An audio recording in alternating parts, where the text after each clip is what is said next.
আপনি ভাববেন না যে আপনি কাউকে খুব মনে করছেন, বারবার মিস করছেন, ফোন করছেন, কিন্তু উনি আপনার ফোন তুলছেন না, উনি আপনাকে মেসেজে রিপ্লাই দিচ্ছেন না, জবাব দিচ্ছেন না।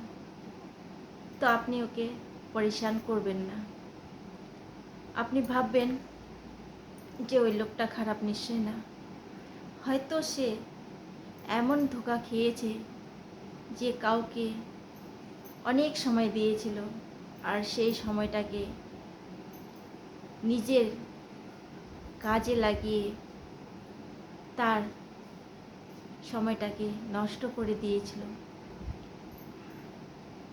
সে হয়তো আঘাত খাওয়া, চোট খাওয়া এমন একজন মানুষ হতে পারে যে আপনাকে সময় দিচ্ছে না। এখন সে শুধু নিজের কাজেই ব্যস্ত থাকে, নিজের কাজেই ব্যস্ত থাকে, আর কাউকে সময় দিতে চায় না। হয়তো সে প্রচণ্ড একটা বড় আঘাত আর একটা বড় ধোঁকা খেয়েছে, তাই সে আপনার সাথে শেয়ার করছে না কিছু, আর আপনার জবাব দিচ্ছে না, আপনাকে সময় দিচ্ছে না। শুধু খারাপ ভাববেন না।